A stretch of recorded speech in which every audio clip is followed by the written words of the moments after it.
Hello, I'm Dr. Gloria Horsley. And I'm her daughter, Dr. Heidi Horsley. Heidi and I want to welcome you to Open to Hope Conversations, the podcast.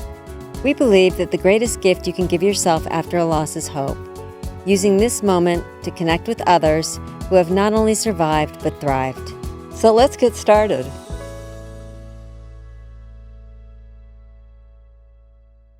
Welcome to the Open to Hope Show. I am your host, Dr. Heidi Horsley, and I'm here today with my co-host and sister, Rebecca Horsley-Barra.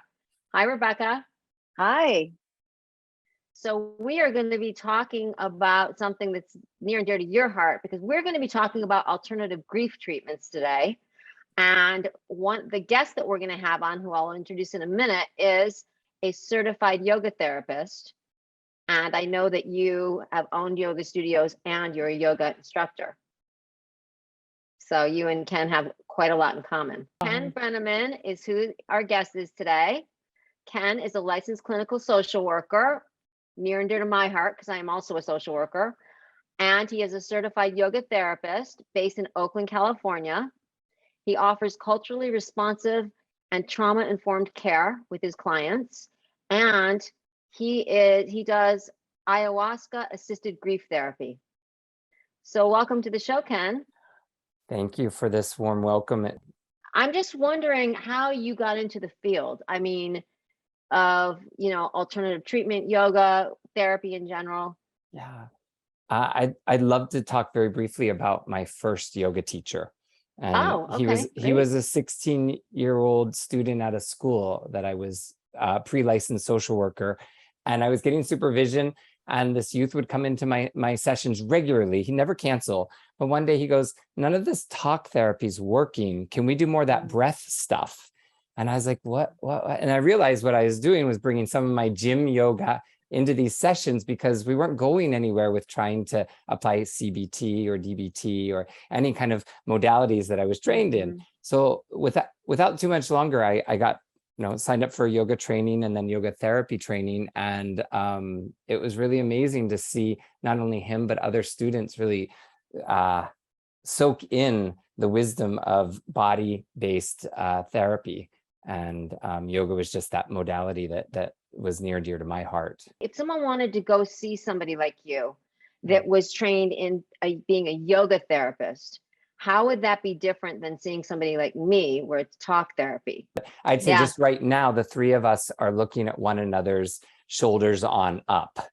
And I think that's a very typical way that we are in talk therapy land. And with all due respect, like a lot of the times I think the human species is about being up here, but we know from trauma-based practices and evidence-based awareness, like the body's talking to the brain and the brain's trying to communicate with the body. So inviting that in a variety of ways, even if we don't even leave the therapy seats, sometimes it's just about rolling the shoulders back and feeling what the heart, exactly, right? And sometimes it can be a very inviting approach. It doesn't have to be like, do this, but what is it like when your body does this? And then people can talk about what they notice in their body.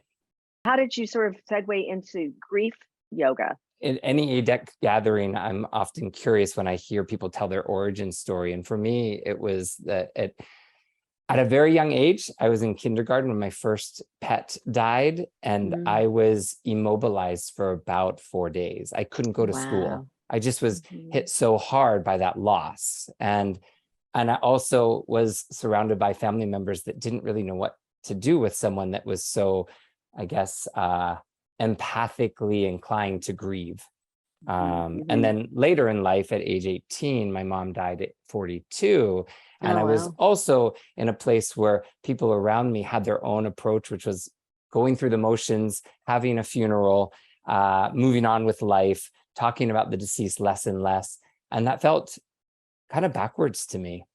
So through social work, through yoga, it always made sense for me to not only take care of myself, which can be another thread of this conversation, but to realize that, wow, I feel such a calling to make community spaces or individual safe spaces for people to speak about their grief rather than close it off.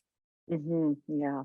And I love what you said, also like moving the grief through the body, like knowing that like yeah, we feel the grief and we can sit with it and be sad and whatever experiences we're having, but then getting the movement along with all that to try to feel a little bit better and a little freer and lighter in your body.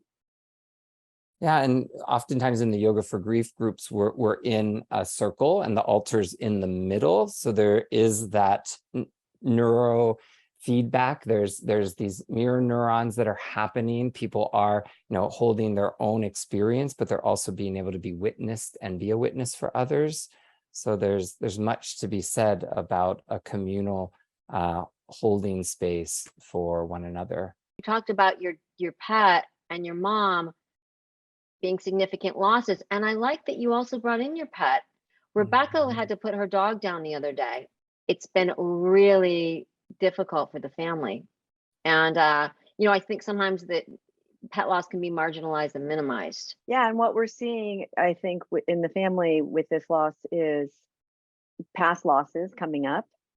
And also my husband and my son are like, we just want to get outside and move. We just want to move. And then again, I think about like how important like grief yoga is as well. It's like you just want to move your body and move that grief through the body and out as much as you can. Right. Mhm. So talk to us about your grief yoga classes. What do they look like? Well, I usually try to have somewhere here in Oakland, California. I ask each person to bring an altar item, to light a candle, to really set an intention. And then really invite them to practice at a pace that works for them. So no one has to know yoga to participate.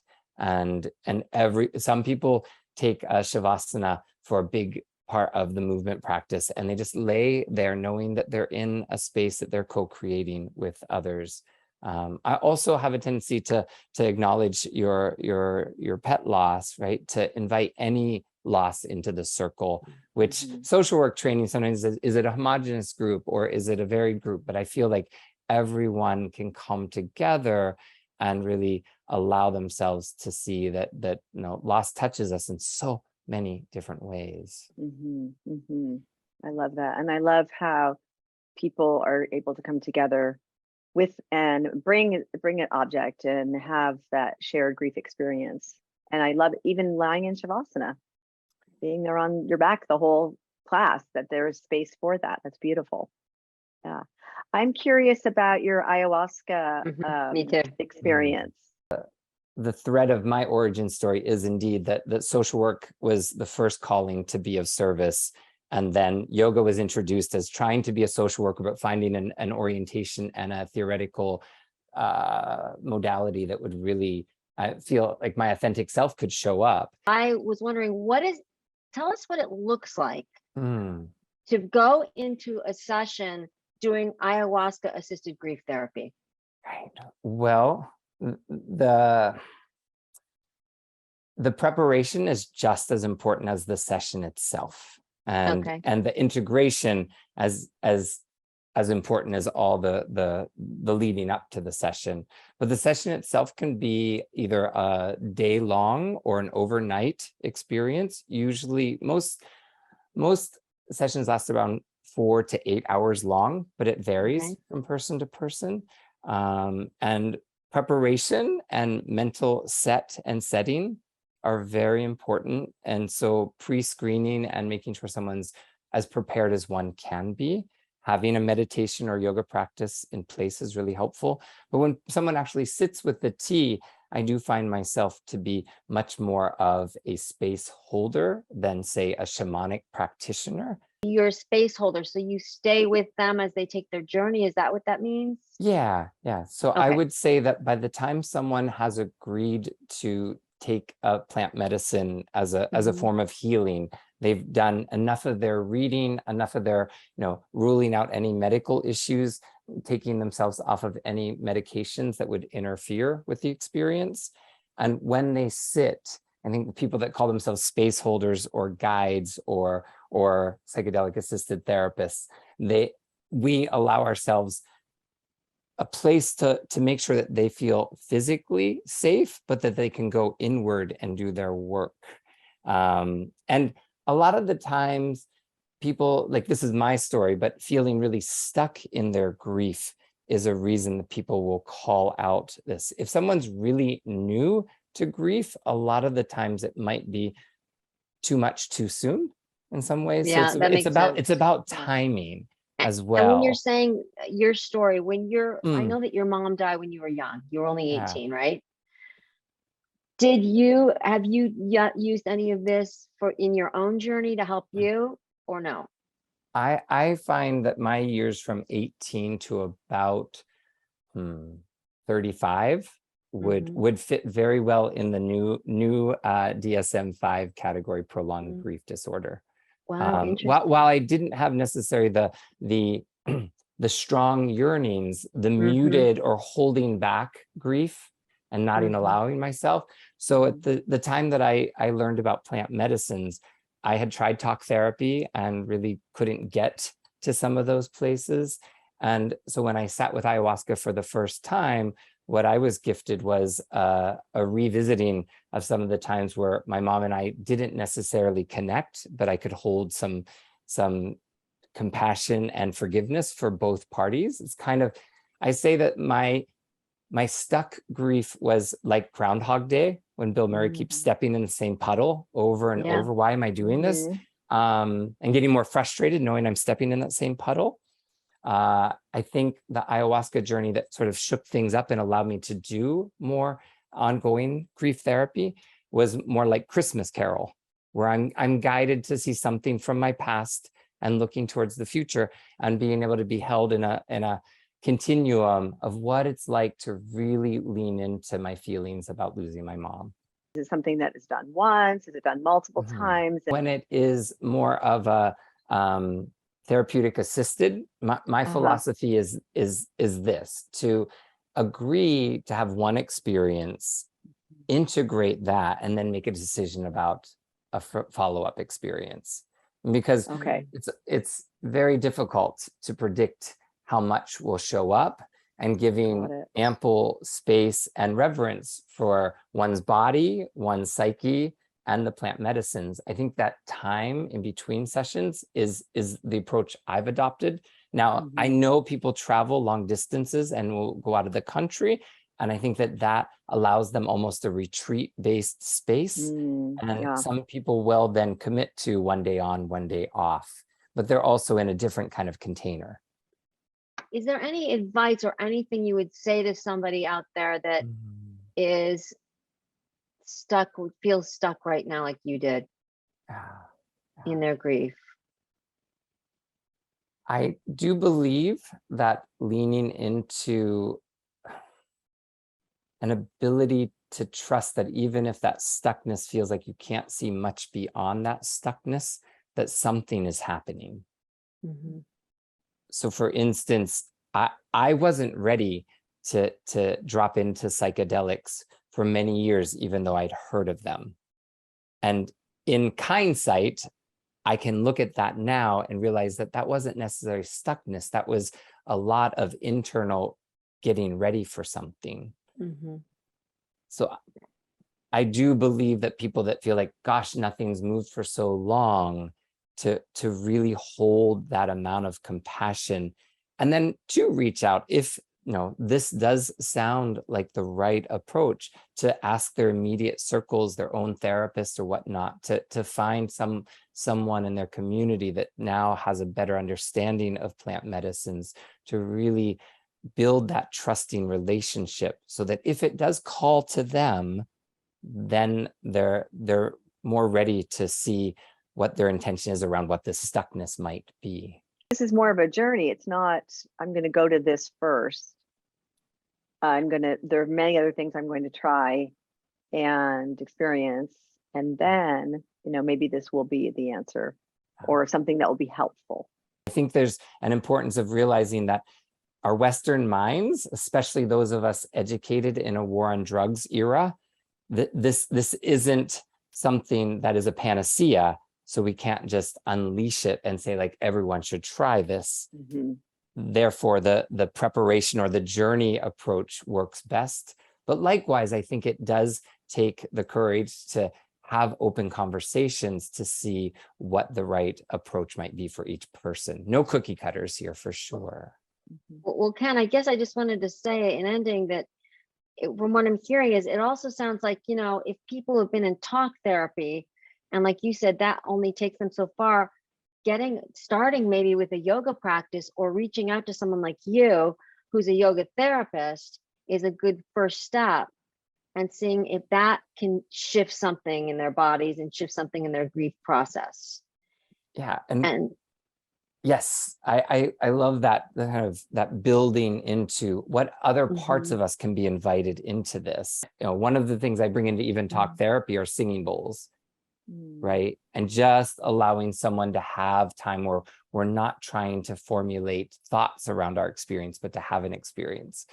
The other sort of homework assignment I give people as they prepare for ayahuasca or other plant medicine journeys are float tanks.